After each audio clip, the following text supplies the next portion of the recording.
Welcome back to Zúme training. In this session, we'll talk about God's spiritual economy.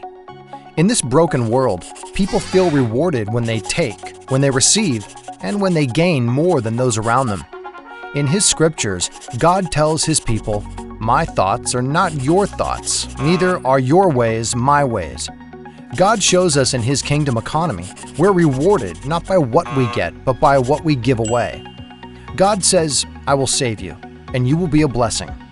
Jesus said, "It is better to give than to receive."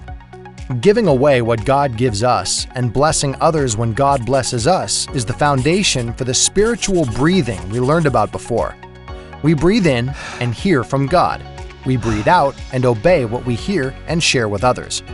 When we are faithful to obey and share what the Lord has shared with us, then He promises to share even more. Jesus said, "Whoever can be trusted with very little can also be trusted with much."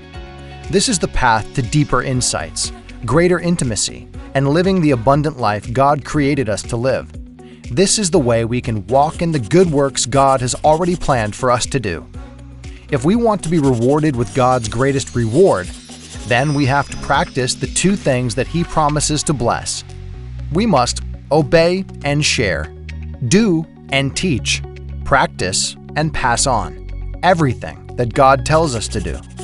If we want others to receive God's greatest reward, then we have to show them how to do the same thing too. This is a major part of being a disciple and a major part of making disciples. We are followers and leaders. We are learners and teachers. We are blessed and we are a blessing.